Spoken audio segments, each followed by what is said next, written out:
देखिए, Ronnie Coleman का जन्म 13 मई 1964 को पेलिकन स्टेट, लुइसियाना, यूएसए के अंदर हुआ था। बेसिकली आप समझिए उनका जन्म यूएसए के अंदर ही हुआ था, वहीं के वो सिटीजन है। बचपन से ही रोनी कोलमैन की माँ ने उनको बड़ा करा था, पाल पोस कर। और रोनी के 2 भाई हैं और 2 बहनें हैं, दोनों उनसे छोटे। बचपन से ही रोनी को फुटबॉल का बड़ा शौक था। हाई स्कूल में जब वो पढ़ा करते थे तो ऑलरेडी फुटबॉल के अंदर वो काफ़ी अच्छे प्लेयर थे।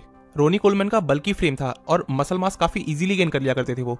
इस चीज़ को उन्होंने काफ़ी जल्दी से जान लिया था और यही करा उन्होंने अपनी फुटबॉल की कैपेबिलिटीज़ को और एबिलिटीज़ को इंप्रूव करने के लिए उन्होंने जिम ज्वाइन कर लिया। और उनको पता लग गया था कि उनके अंदर वेट उठाने की क्षमता जो है वो दूसरे लोगों से ज़्यादा है और उनकी बॉडी ज़्यादा बेहतर तरीके से रिस्पॉन्ड करती है वेट के अगेंस्ट। और उनका जो नेचुरली बल्किंग फ्रेम है वो और लोगों से काफ़ी ज़्यादा बेहतर है, वो ईजिली वेट पुट ऑन कर सकते हैं, मसल मास पुट ऑन कर सकते हैं। और यही हुआ, रोनी कोलमैन की फुटबॉल कैपेबिलिटीज़ और परफॉर्मेंस काफ़ी इंप्रूव हो गई। उसके चलते रोनी कोलमैन को ऑफर मिला और फुल स्कॉलरशिप पे उनको ग्रैम्बलिंग स्टेट यूनिवर्सिटी में अकाउंटेंसी करने का मौका मिला। और ये भी मौका मिला कि वो वहाँ पे उनकी फुटबॉल टीम को रिप्रेजेंट करे। अकाउंटिंग के अंदर अपनी डिग्री हासिल करने के बाद रोनी कोलमैन टेक्सास में शिफ्ट हो गए, इस नज़रिए से और इस सोच के साथ कि शायद उनको वहाँ पे ज़्यादा बेटर जॉब अपॉर्चुनिटीज़ मिलेंगी। बट ऐसा हुआ नहीं। रोनी कोलमैन वहाँ पे काफ़ी टाइम तक भटकते रहे। तो आखिरकार जॉब ना मिलने के कारण मजबूर होकर रोनी कोलमैन ने डोमिनोज के अंदर नौकरी करी, पिज़्ज़ा डिलीवरिंग बॉय की या जो मर्जी उन्होंने नौकरी वहाँ पे करी। तो अब क्या हुआ, रोनी कोलमैन स्ट्रगल कर रहे थे अपनी लाइफ में और बॉडी बिल्डिंग से अभी वो काफ़ी दूर थे। तो उन्होंने न्यूज़पेपर के अंदर ऐड देखा, टेक्सास पुलिस स्टेशन की कोई जॉब वैकेंसी वगैरह निकली हुई थी, वहाँ पे उन्होंने अप्लाई कर दिया और वो तो वहाँ पुलिस ऑफिसर की जॉब उनको मिल गई। 1989 की बात है जब रोनी कोलमैन 25 साल के हो चुके थे। तो उस जॉब के अंदर एक चीज़ अच्छी ये थी कि वहाँ पे जिम भी था, पुलिस स्टेशन के अंदर एक प्राइवेट जिम था जहाँ रोनी कोलमैन अपना वर्कआउट कर लिया करते थे। और धीरे धीरे करके अपनी बॉडी उनकी इतनी ज़्यादा ग्रो हो गई कि वो जो जिम के अंदर वेट्स थे वो भी उनको कम पड़ने लगे।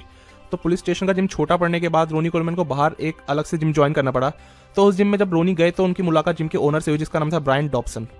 ब्रायन ने रोनी कोलमैन को कहा कि वो उनको फ्री में ट्रेन करेंगे, हमेशा की लाइफ टाइम मेंबरशिप ऑफर कर रहे थे वो उन्हें, इस शर्त पे कि रोनी कोलमैन को वो ट्रेन करेंगे कॉम्पिटिशन्स के लिए। और रोनी कोलमैन उनके साथ कम्पीट, हालांकि ब्रायन जो जिम के ओनर थे वो भी कम्पीट करते थे और उन्होंने रोनी कोलमैन को ये कहा कि आप भी कम्पीट करोगे, इसके बदले में आपको फ्री मेंबरशिप दूंगा जिम के लिए, लाइफ टाइम के लिए। तो उन्होंने अगले 1 साल तक यानी 1989 से लेकर 1990 तक रोनी कोलमैन को उन्होंने ट्रेन करा और खुद भी ट्रेन हुए।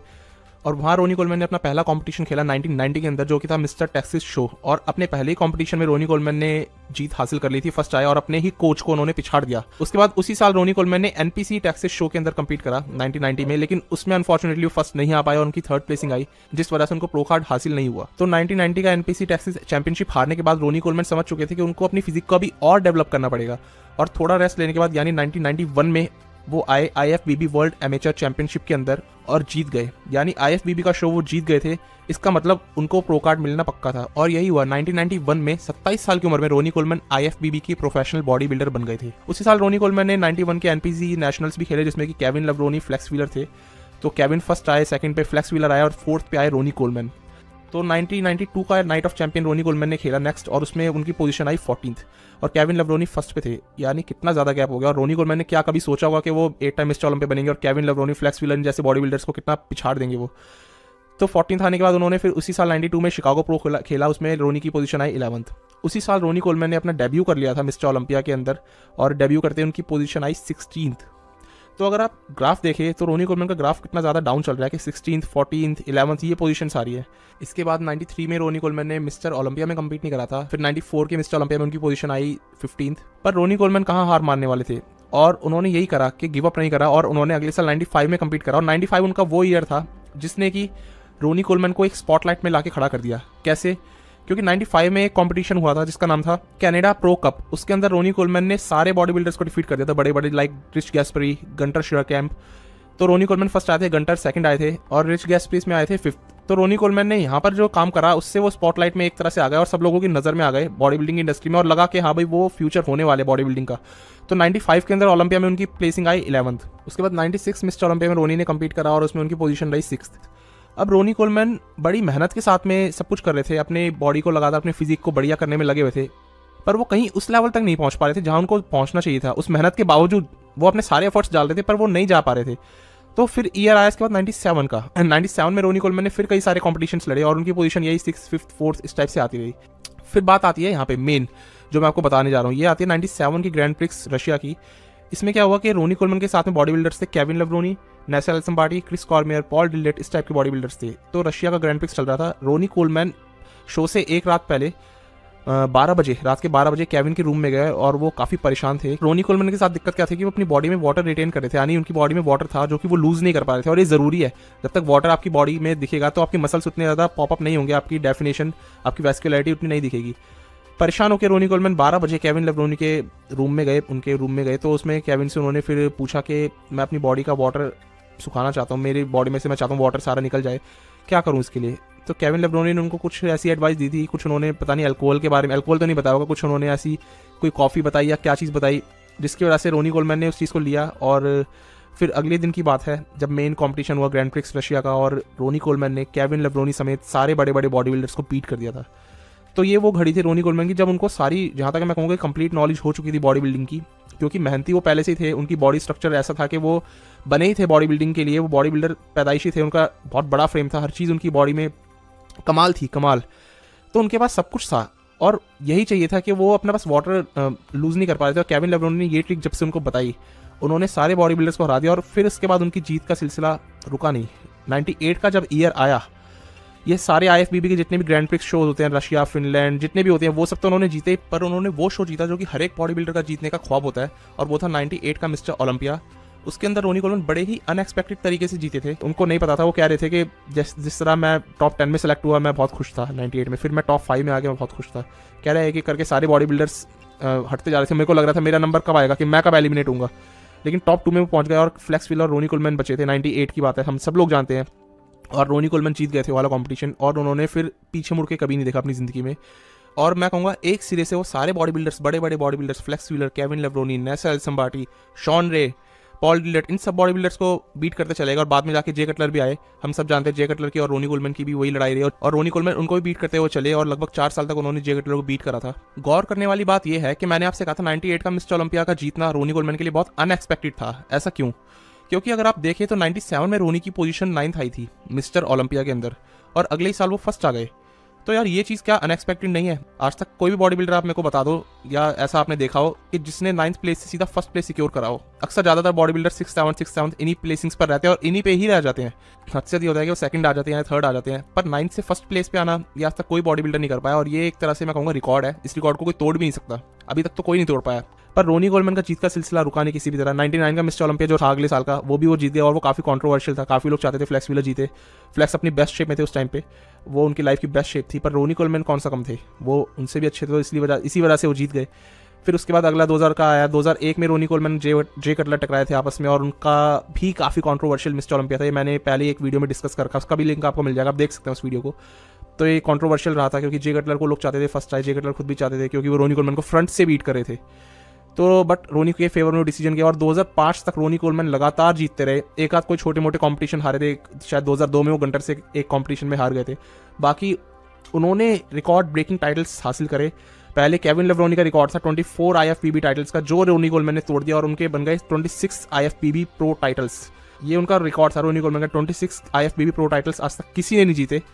और बस यहाँ पे आगे 2005 तक आते आते उनका वो लास्ट टाइटल था मिस्टर ओलंपिया का, जो जीते थे। 2006 में फाइनली जाकर के रोनी कोलमैन की विनिंग स्ट्रीक टूटी और जे कटलर ने उनको बीट कर दिया था 2006 के मिस्टर ओलंपिया में, और रोनी सेकंड आ गए थे। और 2007 का मिस्टर ओलंपिया वो लास्ट बॉडी बिल्डिंग कॉम्पिटिशन था जिसमें कि रोनी ने कम्पीट करा था, और फाइनली स्पीच देते हुए, जिसमें कि अपने फ्रेंड्स, फैमिली और फैंस को थैंक यू बोलते हुए रोनी कोलमैन ने बॉडी बिल्डिंग से हमेशा के लिए रिटायरमेंट ले ली। तो यहाँ पे रोनी कोलमैन का सफ़र खत्म हो चुका था। इसके बाद फिर 2009 आता है। 2009 में तक भी रोनी कोलमैन थोड़ी बहुत गेस्ट पोजिंग वगैरह ये सब करते रहते थे, वो रुके नहीं। 2012 में भी उन्होंने करी थी, बट 2009 में उन्होंने ये चीज़ डिक्लेयर कर दी थी कि 2010 का मिस्टर ओलंपिया कम्पीट करने के लिए वो वापस कमबैक करने वाले हैं। लेकिन वो 2009 का मिस्टर ओलंपिया नहीं लड़ पाएंगे, जिसका कारण था कि उनके पास प्रिपरेशन टाइम कम था, पर 2010 में वो कम्पीट करेंगे। अनफॉर्चुनेटली ऐसा कुछ हुआ नहीं, और रोनी कोलमैन ने कोई कमबैक नहीं करा 2010 के मिस्टर ओलंपिया में। और वो कम्पीट करते भी कैसे? क्योंकि एक तो एज फैक्टर था जो कि काफ़ी बड़ा मेजर रीज़न था, और दूसरा रीज़न ये था कि लगातार बहुत टाइम से रोनी कोलमैन कम्पीट करते आ रहे थे, तब उनकी बॉडी में इतनी ताकत मैं कहूँगा नहीं बची थी कि वो और मिस्टर ओलंपिया खेल सके। तीसरा फैक्टर ये था कि उनका पेट काफ़ी ज़्यादा भार आ चुका था, जो भी गेयर्स वगैरह यूज़ करने की वजह से, तो आउट ऑफ शेप वो पूरी तरह से थे, तो कमबैक करने का सवाल ही पैदा नहीं होता था, इसलिए उन्होंने कमबैक नहीं करा। इसके बाद नेक्स्ट 2011 में रोनी कोलमैन ने अपनी सप्लीमेंट कंपनी खोल ली, जिसका नाम था रोनी कोलमैन सिग्नेचर सीरीज़। तो उसमें कई सारे उनके प्रोडक्ट्स आते हैं, जैसे प्रो एंटीएम वे और अमीनोज, BCAAs, इस टाइप के जितने भी बॉडी बिल्डिंग सप्लीमेंट्स के, जितने भी प्रोटीन पाउडर, जितने भी चीज़ें अलग अलग हैं, वेट गेनर, मास गेनर, सब तरह के सप्लीमेंट्स वो अपनी कंपनी के अंदर बेचते हैं और हर जगह टूर करते हैं वर्ल्ड में, हर जगह घूमते फिरते रहते हैं। तो उसमें उन्होंने काफ़ी अच्छा खासा पैसा कमाया, जिसकी वजह से रोनी कोलमैन की नेटवर्थ अभी तक की $10 मिलियन की बताई जा रही है। ट्रेनिंग वीडियोज़ और फिल्म अपीयरेंस की अगर मैं बात करूँ तो उसमें रोनी कोलमैन की कुल मिला के 4 से 5 ट्रेनिंग वीडियोज़ है, जिसमें कि कुछ है the unbelievable, cost of redemption, the relentless, the invincible. तो इन सब में आपने रोनी कोलमैन को देखा होगा, उनकी ट्रेनिंग डीवीडीज़ और वीडियोज़ आती रहती है। रोनी कोलमैन की अगर पर्सनल लाइफ के बारे में बात करी जाए तो सबसे पहले 91 में उनका एक जो नाम की किसी लड़की के साथ में फिजिकल रिलेशनशिप था, बट बाद में वो कैजुअली ऐसी फ्रेंड्स वगैरह रहे। उसके बाद में 2006 में रोनी कोलमैन ने उस औरत के लिए स्पर्म डोनेट करा था, और हुआ क्या कि उसके कारण उस औरत ने 3 बच्चों को जन्म दिया, जो तीनों ही ट्रिपलेट्स थे और तीनों डॉटर्स थी। तो उसकी वजह से Ronnie Coleman child defendant case में फंस गए थे। उसमें क्या था कि उस औरत के अकॉर्डिंग रोनी कोलमैन ने कहा था कि वो फादर होने की रिस्पॉन्सिबिलिटीज़ लेते हैं उन 3 बच्चों की, जबकि रोनी के अनुसार उन्होंने ये कहा था कि वो सिर्फ स्पर्म डोनर थे, ना कि फादर थे। उन्होंने फादर की कोई रिस्पॉन्सिबिलिटी लेने के लिए वो तैयार नहीं थे। तो इसके अंदर रोनी कोलमैन फंस गए थे और उस औरत ने उनको सू कर दिया था और उन पर पेनल्टी लग गई थी $4 लाख की, और इसके अलावा उन्होंने एक्स्ट्रा पैसे काफ़ी ज़्यादा दिए थे उस औरत को। तो यहाँ रोनी कोलमैन फंस गए थे और 3 बच्चे जब हुए थे तो उसमें से एक बच्चे की बाद में मौत भी हो गई थी 2008 में। 2007 में रोनी कोलमैन ने शादी करी थी अपनी एक गर्लफ्रेंड से, जिससे कि उनको और 2 बच्चे हुए थे, लेकिन उसके बाद जल्दी ही रोनी कोलमैन का अपनी उस वाइफ से डिवोर्स हो गया था। 2016 में रोनी कोलमैन ने अगेन शादी करी सुजैन विलियमसन नामक एक औरत से, और उसके बाद से वो लगातार रह रहे हैं, अपनी फैमिली उनकी अब सही चल रही है। तो कुल मिलाकर के रोनी कोलमैन की 5 लड़कियां थी, जिसमें से कि एक की मौत हो चुकी है, और ये उनकी पर्सनल लाइफ थी।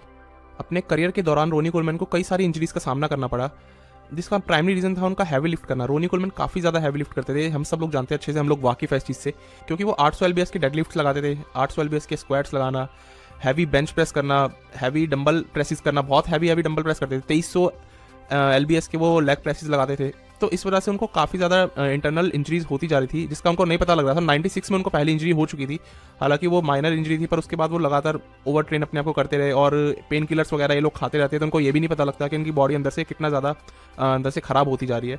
बट पेन किलर के इफेक्ट से एकदम से वो नहीं पता लगता और एकदम से फिर सारा ही इफेक्ट देखने को मिलता है। तो 2007 में फिर रोनी कोलमैन की डिस्क सर्जरीज वगैरह हुई, उसके बाद उनकी नेक सर्जरी भी हुई, उसके बाद उनकी कई सारी बैक की सर्जरीज हुई, जिसमें से कि टोटल 7 सर्जरीज थी, और उसमें से एक ऑपरेशन उनका 11 घंटे तक चला था। और 2016 में हमने अब देखा कि कोलमैन व्हील चेयर पर आ चुके हैं, और इतनी ज़्यादा सर्जरीज होने के बाद वो अब चल भी नहीं सकते, पर वो धीरे धीरे करके रिकवर कर रहे हैं। अब हमने दूसरी एक आध उनकी वीडियोस जो इंस्टाग्राम पे पोस्ट करते हैं उसमें दिख रहा है कि वो हल्का हल्का सा वेट लिफ्ट कर रहे हैं और अपने आप को थोड़ा वापस पहले जैसा सही करने की कोशिश में वो लगे हुए हैं। तो ये सब उनके हैवी लिफ्ट और इंटेंस वर्कआउट की वजह से हुआ था, ये माना जाता है, और ऐसा खुद रोनी कोलमैन भी कहते हैं। और ऑपरेशन के बाद भी उनसे जब पूछा गया कि उनकी लाइफ में क्या उनको कोई रिग्रेट लगता है या उनसे कोई कमी रह गई हो अपनी लाइफ में पीछे जो सुधारना चाहती हूँ, तो उसका आंसर रोनी कोलमैन ने ये कहा कि जब वो 800 LBS के डेड लिफ्ट्स लगाया करते थे तो उसमें वो सिर्फ 2 रैप्स लगाते थे, और अगर उनको फिर से चांस मिला बॉडी बिल्डिंग करने का और उतना ही हैवी लिफ्ट करने का, तो इस बार वो 800 LBS के 4 रैप्स लगाना चाहेंगे। और यही चीज़ दर्शाती है चैंपियन की डिटर्मिनेशन को, उनकी डेडिकेशन को। भले ही वो आज रिटायर कर चुके हैं, पर उनके अंदर जो जुनून था बॉडी बिल्डिंग का वो आज भी उतना ही है जितना उनके अंदर अपने प्राइम टाइम के अंदर था। तो यही चीज़ इनको दूसरे लोगों से काफ़ी अलग करती है। और इसी टाइप के हमने एग्जांपल्स देखे हैं, जितने बड़े बड़े लेजेंड्स हैं लाइक केविन लेब्रोनी, फ्लेक्स व्हीलर, ये सब कमबैक कर रहे हैं इस उम्र में आके, जो कोई सोच भी नहीं सकता दूसरे बॉडी बिल्डर्स। तो ये चीज़ इनको इनमें हमेशा से थी, और ये डेडिकेशन इनमें कभी भी मरती नहीं है, और ये इसी तरह से चैंपियंस थे सब लोग और आगे भी रहेंगे। दोस्तों, रोनी कोलमैन की फिजिक की अगर मैं आपसे बात करूं तो इनकी फिजिक से हम सभी लोग काफ़ी अच्छे से वाकिफ है कि हमेशा ही बहुत ज़्यादा बड़े और बल्किंग फ्रेम के बॉडी बिल्डर थे। साथ ही साथ डेफिनेशन जो ये लेकर आते थे बॉडी बिल्डिंग स्टेज पर, उस टाइप की डेफिनेशन भी कोई नहीं ला पाता था। यानी साइज एंड सिमेट्री दोनों रोनी कोलमैन के अंदर काफ़ी अच्छी थी, पर कई दिक्कतें इनके अंदर, जैसे इनके पेट में जो थी, यानी इनका पेट काफ़ी बाहर निकला हुआ था, उसके कारण लोग इनको काफ़ी हेट करते थे। लेकिन भले आप इनकी फिजिक को प्यार करें, भले आप नफरत करें, पर आप इस चीज़ से डिनाई नहीं कर सकते कि रोनी कोलमैन एक अलग ही चीज़ थी। वो human being, normal human being तो डेफिनेटली नहीं थे। ये जो सब उनके बॉडी के अंदर चीज़ें थी जो उनको दूसरे बॉडी बिल्डर से बिल्कुल अलग करती थी, और एक अलग ही नाम रोनी कोलमैन ने कमाया है और अपने आप को एक अलग ही श्रेणी में लाके खड़ा कर दिया है दूसरे बॉडी बिल्डर्स के कंपैरेटिवली। दोस्तों, अब मैं अगर रोनी कोलमैन के गेन्स के बारे में बात करूँ तो देखिए, इन्होंने जितने भी गेन्स अपनी लाइफ में अचीव करे थे, यानी कि जो भी बॉडी बिल्डिंग के अंदर इनका जो इनके जो फिजिक थी, इनके पास जो मसल मास था, वो आज रोनी कोलमैन ने सब कुछ खो दिया है। आज उनकी बॉडी बहुत मतलब मैं कहूँगा वो आज अपने पैरों पे भी नहीं चल सकते हैं, व्हील चेयर पे आ गए हैं। हालांकि अब वो इंप्रूव हो रहे हैं, पर जो इन्होंने कमाया था एज अ बॉडी बिल्डिंग में, जो उन्होंने मसल मास गेन करा था, वो आज इन्होंने सब लूज़ कर दिया है। पर इसका मतलब ये तो नहीं है कि इन्होंने जो अचीवमेंट्स हासिल करी थी वो ये लूज़ कर देंगे, वो इनसे कभी कोई छीन ही नहीं सकता। क्योंकि जो उन्होंने रेस्पेक्ट अर्न करी है, जो उन्होंने मेहनत करी है, जो उनके विचार हैं और जो जिस तरीके से लोग उनको पसंद करते हैं वो हमेशा आगे भी ऐसे ही पसंद करते रहेंगे, और जो हेट करते हैं वो आगे भी हेट करते रहेंगे। वो चीज़ इनके साथ हमेशा रहेगी और इनके साथ ही रहेगी। इस चीज़ को कोई इनसे नहीं छीन सकता। इनके गेंस, अब देखो समय की मार मैं आपको बताऊं कैसी होती है। समय कभी आदमी को बहुत बलशाली बना देता है, कभी उसी आदमी को बिल्कुल धरती पे लाके रख देता है, और यही कुछ हुआ रोनी कोलमैन के साथ में। ऑब्वियसली सबके साथ होता है, हर एक आदमी जिंदगी भर एक जैसा नहीं दिख सकता, और कभी वो कोई चीज़ अर्न करता है, कभी उसको लूज कर देता है। पर हम उस आदमी के सोच और विचार जो होते हैं वो हम उनसे नहीं छीन सकते, वो उसके साथ ही जाएंगे। अब एक टाइम था जब 2004 की बात मैं आपसे अगर डिस्कस करूं तो केविन लेब्रोनी रोनी कोलमैन का इंटरव्यू ले रहे थे ओलंपिया के अंदर, जब रोनी वर्सेस जे कटलर की फाइट की वो वीडियो जो थी, उसमें आप केविन लेब्रोनी को देखो, 1 साल पहले ही उन्होंने कंपीट करा था, और इस इंटरव्यू के दौरान उनको देख के लग भी नहीं रहा था कि वो बॉडी बिल्डिंग भी करते हैं। और उस टाइम आप रोनी कोलमैन को देखो कितने वो बड़े थे। और अगर आज के केविन लेब्रोनी को आप देखो और आज के रोनी कोलमैन को देखो तो आप फोटोज में आसानी से देख सकते हो आज केविन लेब्रोनी कहाँ अपनी फिजिक को लेके पहुंच गए इस उम्र में भी, और रोनी कोलमैन की फिजिक कैसी हो गई है। तो देखो सारा समय समय का खेल है, कभी समय किसी को बलशाली बना देता है, कभी उसी आदमी को कमज़ोर कर देता है। पर जो इनकी अचीवमेंट्स होती है, जो उनके थॉट्स होते हैं, वो एक आदमी के साथ हमेशा ही रहते हैं, वो कोई उनसे नहीं छीन सकता, समय भी नहीं। तो दोस्तों रोनी कोलमैन ने अपना जो भी सब कुछ इन्होंने हासिल करा था वो इनके साथ आज भी उतना ही बना हुआ है, सिर्फ इनके गेम्स खत्म हो गए हैं। बाकी जो लोग उनसे प्यार करते थे वो आज भी प्यार करते हैं, जो हेट करते थे वो आज भी हेट करते हैं। और रोनी कोलमैन ने जो करके दिखाया वो नहीं कर पाते, दुनिया का आज तक कोई बॉडी बिल्डर वो चीज़ नहीं कर पाया। हालांकि 8 मिस्टर ओलंपिया टाइटल्स ली हैने के पास भी है, पर रोनी ने जो कर दिखाया, जो पॉपुलैरिटी उन्होंने हासिल करी है, वो उनसे कोई नहीं छीन सकता। जिस तरह उन्होंने लोगों को, दुनिया भर के लोगों को उन्होंने इंस्पायर करा है बॉडी बिल्डिंग की तरफ और हार्ड वर्क करने की तरफ, वो उनसे कोई कैसे छीन सकता है।